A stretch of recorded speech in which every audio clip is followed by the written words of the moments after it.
BA second year political science second paper Indian political system के students unit 5th में आज का हमारा टॉपिक है भारत में क्षेत्रीय राजनीतिक दल।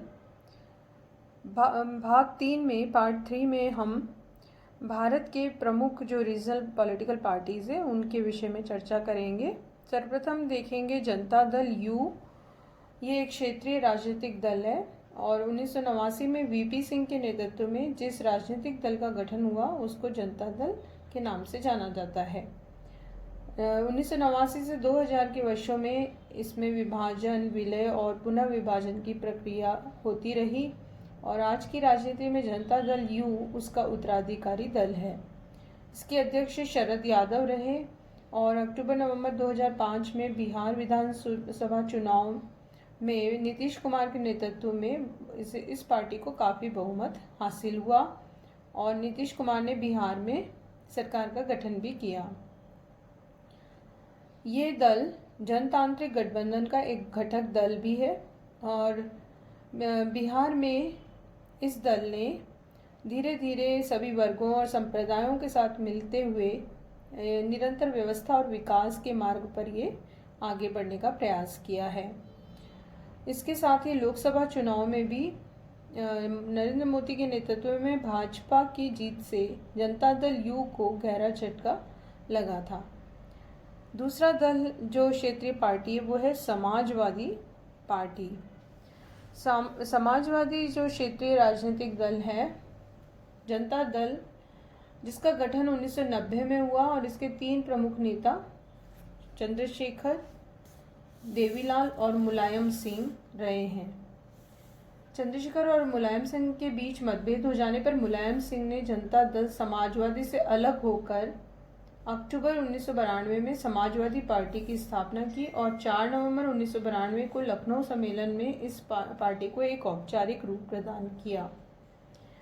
इसके साथ ही समाजवाद, धर्मनिरपेक्षता और लोकतंत्र इसके आदर्श हैं और मुलायम सिंह के शब्दों में ये पार्टी डॉक्टर लोहिया के आदर्शों, राम मनोहर लोहिया जो प्रमुख विचारक हुए हैं भारत के समाज सुधारक, उनके आदर्शों को ये पुनर्जीवित करती है और अल्पसंख्यकों की प्रबल पक्षधर है और इसका दावा है कि भाजपा के नेतृत्व में सक्रिय हिंदू सांप्रदायिक तत्वों का मुकाबला करने के लिए ये पार्टी सक्षम है। इस पार्टी का कार्यक्षेत्र उत्तर प्रदेश है।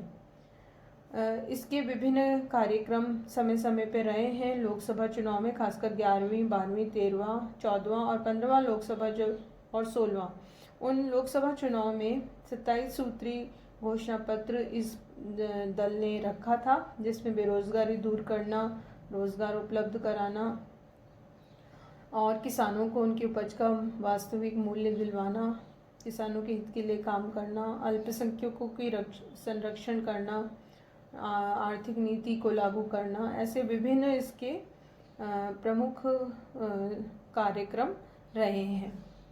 नेक्स्ट है अकाली दल, जिसे शिरोमणि अकाली दल के रूप में जाना जाता है, जिसका प्रभाव और वर्चस्व पंजाब राज्य में अधिक रहा है। ये पंजाब का क्षेत्रीय राजनीतिक दल है और संविधान के संघीय स्वरूप, राज्यों की स्वायत्तता, अल्पसंख्यक खासकर जो सिख धर्म के लोग हैं उनके सामाजिक, धार्मिक, सांस्कृतिक और भाषाई हितों की रक्षा पर ये बल देने वाला राजनीतिक दल है और गुरुमुखी भाषा और लिपि का समर्थक है। भूमि सुधार, कृषि के आधुनिकीकरण, कुटीर उद्योग, लघु धंधे, किसानों के हित इत्यादि को ये बढ़ावा देने वाला राजनीतिक दल है। 1984 के सिख विरोधी दंगों के दोषियों को दंडित करने के विषय में भी ये जोर देता रहा है और समय समय पे लोकसभा, विधानसभा चुनाव में इसका वर्चस्व देखा जा सकता है। फिर है द्रविड़ मुनेत्र कड़गम, जिसको शॉर्ट में DMK भी कहा जाता है। इस क्षेत्रीय राजनीतिक दल का प्रभाव दक्षिण भारत में है और 1949 में CS अन्नादुरई ने द्रविड़ कड़गम से अलग होकर द्रविड़ मुनेत्र कड़गम की स्थापना की थी और इस दल का उद्देश्य द्रविड़ जो मतलब दक्षिण भारतीय जो परंपरा और संस्कृति है उसको बनाए रखना है तमिल समुदाय को राजनीतिक क्षेत्र में प्रभाव और उच्चता की स्थिति प्रदान करता है और राज्यों की स्वायत्ता सहित संघात्मक व्यवस्था और संविधान में इसके लिए संशोधनों इस पर जोर देता है। राज्य की भाषाओं में सरकारी भाषाओं की स्थिति और तमिलनाडु के लिए विकास योजनाएं इसके प्रमुख कार्यक्रम हैं। हिंदी विरोधी जो प्रक्रिया है उस पर भी ये जोर देता रहा है और ये इसकी पहचान बन गई है। इस दल का जो वर्चस्व है वो दक्षिण भारत में अधिक है और इसीलिए अधिकतर वहीं इस दल को बहुमत हासिल होता रहा है। इसके बाद नेक्स्ट दल है अन्ना डीएमके।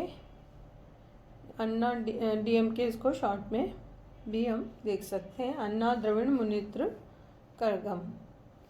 1972 में जी रामचंद्र ने डीएमके से अलग होकर अन्ना डीएमके का गठन किया था और इस क्षेत्रीय दल का जो प्रभाव है वो तमिलनाडु में ज़्यादा देखने को मिलता है।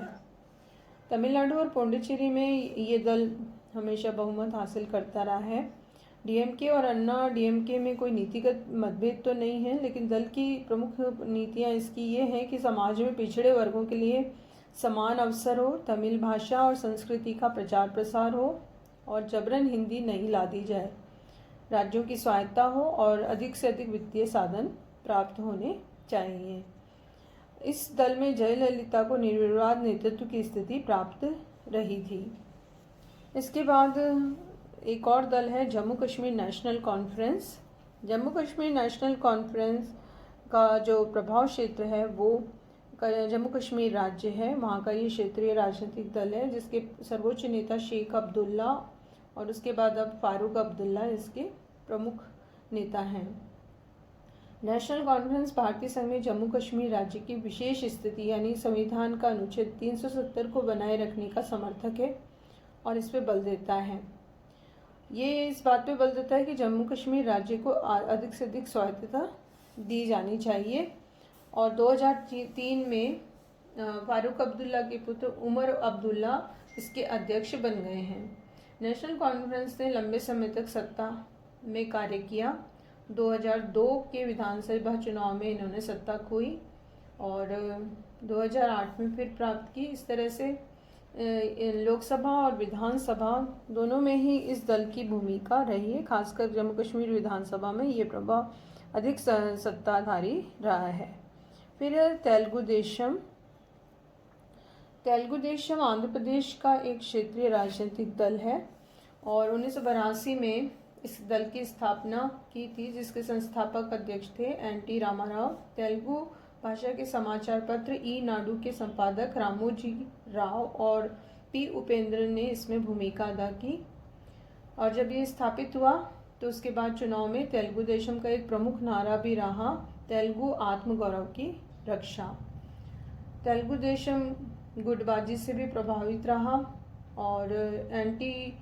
आर के जीवन में ये दो भागों में बढ़ गया था और उनकी मृत्यु के बाद दो गुट इसके नाम मिले। वो थे तेलुगु देशम नायडू गुट और दूसरा था तेलुगु देशम पार्वती गुट।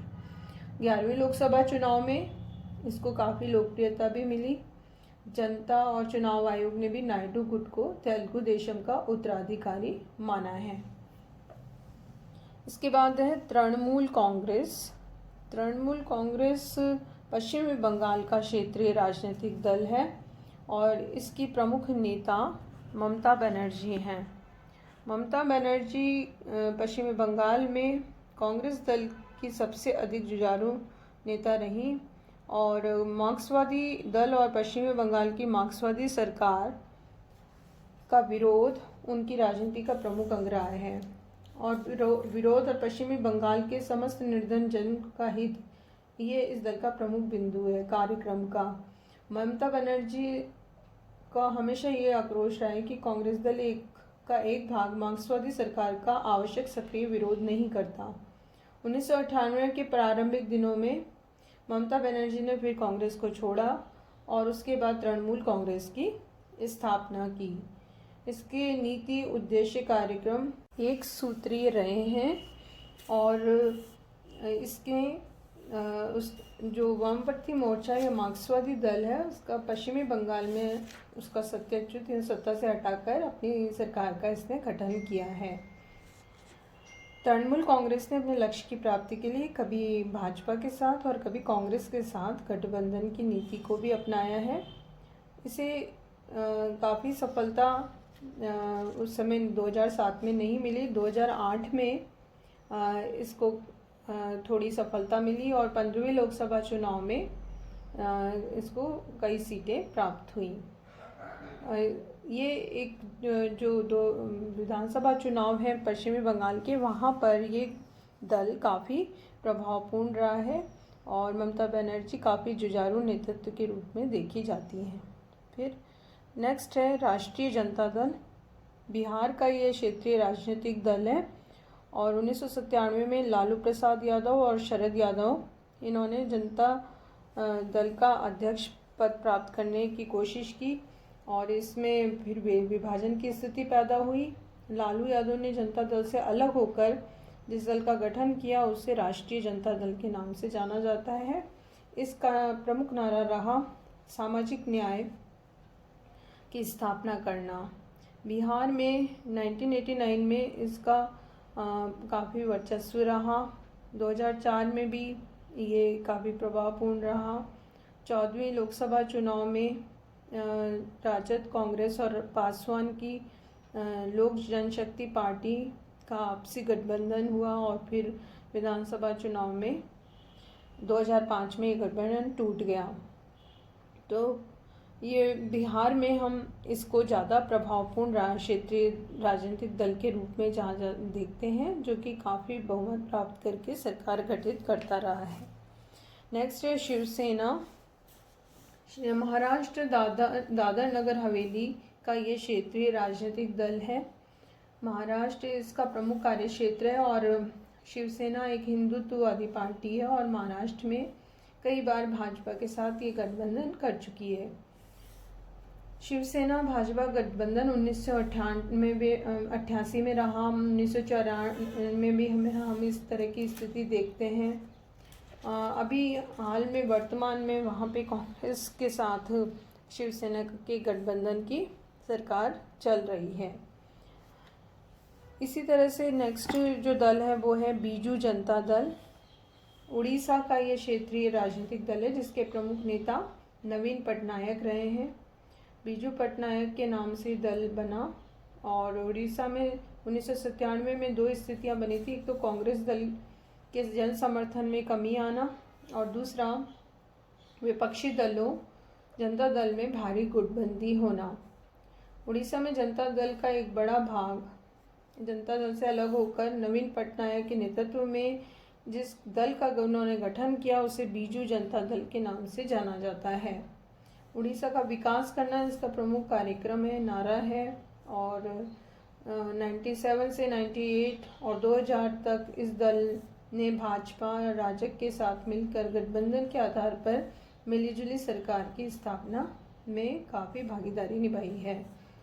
और इसी तरह से 17वीं लोकसभा चुनाव में 2019 में बीजू जनता दल को 12 सीटों पर विजय मिली और विधानसभा में भी इससे 147 सीटों में से 112 सीटों पर सफलता मिली। फिर है लोक जनशक्ति पार्टी। नवंबर 2000 में जनता दल के विभाजन के परिणाम स्वरूप रामविलास पासवान के नेतृत्व में एक राजनीतिक दल गठित हुआ लोक जनशक्ति पार्टी के नाम से, जिसका प्रमुख नारा है दलित उद्धार करना और दलितों और पिछड़ों के आरक्षण के लिए कार्य करना ताकि दलित, पिछड़ों, अल्पसंख्यकों, कमज़ोर वर्गों को अन्य समाज के वर्गों के समान लाया जा सके। अल्पसंख्यक और महिलाओं के हितों के लिए काम करना, जनसंख्या पर नियंत्रण करना, ये भी इसके प्रमुख कार्यक्रम रहे हैं। 16वीं 17वीं लोकसभा चुनाव में इस पार्टी ने राजग के साथ जुड़कर चुनाव में हिस्सा लिया और दोनों बार 6 स्थानों पर सफलता इसे प्राप्त भी हुई। फिर है तेलंगाना राष्ट्रीय समिति। 2004 में गठित ये राजनीतिक दल तेलंगाना में वर्चस्व रखता है। आंध्र प्रदेश में इसका पहले प्रभाव था और इसका सर्वोच्च लक्ष्य था कि आंध्र प्रदेश का विभाजन करके एक नए राज्य का गठन किया जाए, वो है उसका नाम रखा जाए तेलंगाना, और इसमें ये सफल रहा। 15वीं लोकसभा चुनाव में यह पार्टी पृथक तेलंगाना की मांग कर रही थी और तेलंगाना में इसके काफ़ी जन समर्थन की अपेक्षा थी और तेलंगाना इलाके में अलग राज्य बनाने का सारा श्रेय चंद्रशेखर राव की तेलंगाना राष्ट्रीय समिति को जाता है।